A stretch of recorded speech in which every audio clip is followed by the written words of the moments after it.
This video is brought to you by Squarespace. Whether you need a domain, website, or online gallery, make it with Squarespace. This is the Parrot Anafi. It's fun to fly, super lightweight and portable, but when it comes to creating content, I really struggle to recommend this over the Mavic Air, even though it does have several serious advantages.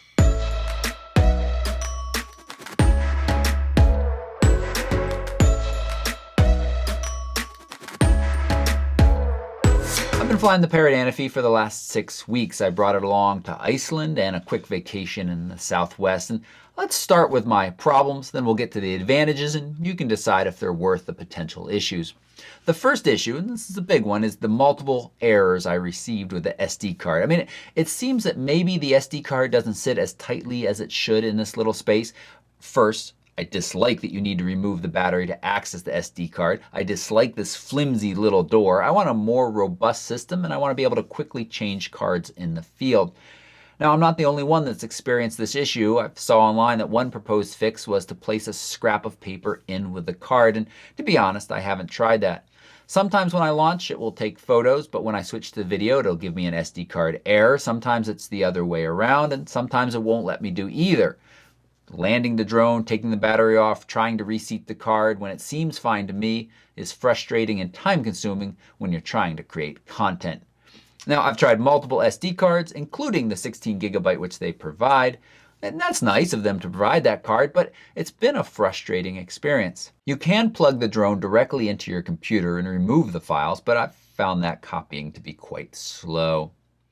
Another issue with the drone is the range and the ridiculous amount of Wi-Fi interference. Now, this depends a lot on where you're flying, but that interference severely affects the quality of the feed to your phone. Now remember, I've flown this in remote Iceland locations where there shouldn't be any interference, and I still had issues.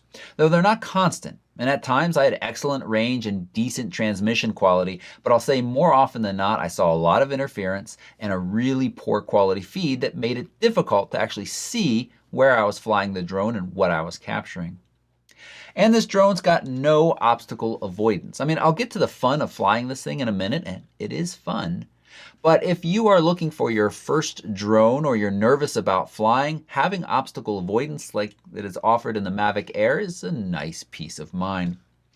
And when you're not flying, I'm disappointed with the charging time. It's slow over USB, over an hour, and that's with a rapid charger, much longer if you plug it into a regular charger.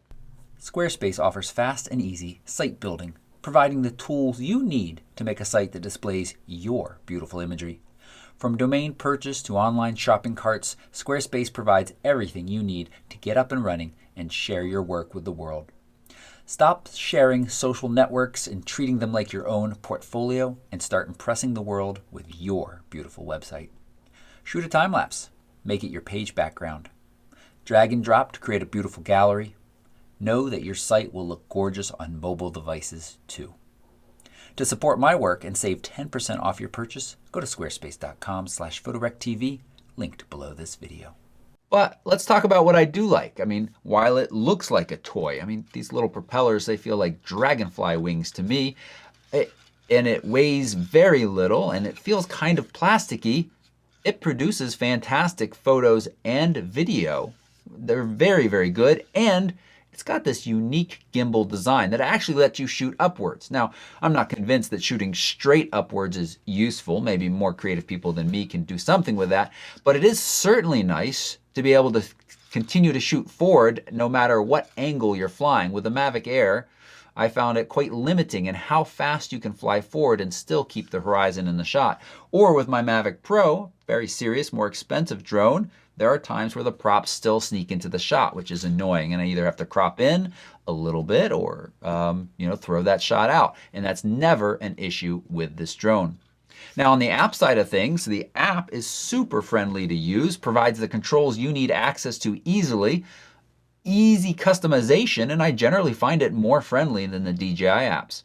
I will say the DJI app crashes on me from time to time too, and the Parrot app seems quite stable, though recently I've had a few more disconnect errors where it just goes black for a second as the feed and it says it's disconnected. It always comes back a second or two later, but that's concerning as well. I don't know if I should be blaming the app or the drone.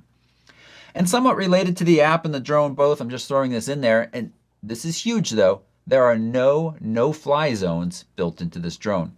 It seems to me that you can fly it wherever you want. I mean, you are limited in the US to the 400 feet elevation in this drone that's hardwired in, but there's no geofencing. At least while I've had this drone, there's no updates, nothing that will keep me from flying it wherever I want. You compare that to the DJI drones, depending on your proximity to airports, heliports, other restricted areas, you may not be able to even fly in your own backyard. Now, it's important to note that legally, you should still be following all the same rules and restrictions with both of these drones. So if this one says you're not allowed to fly there, then you shouldn't be flying the Parrot there either.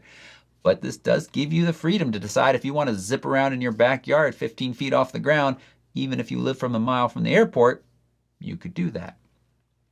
Speaking of zipping in sport mode, this drone is fun to fly. It's not actually faster than the Mavic Air at level flight, but it feels faster, and it's certainly a bit more maneuverable if you crank up all those speed settings under sport mode. I enjoyed that. And this drone is quiet, hand launching is a nice easy touch, and the price, $100 cheaper than the Mavic Air. So while I experienced some pretty serious issues with this drone, and I think I'm not the only one based on my research, I don't think they are severely widespread. And if you really don't like the idea of a DJI Monopoly and dealing with no-fly zones, you can gamble and see if this drone works better for you. It certainly has some nice features, and the potential is there for a decent competitor for the Mavic Air. But for me right now, I'm going to stick with DJI. When I put a drone up, I know it's going to get the photos and videos that I need, and ultimately, that is why I'm flying my drone.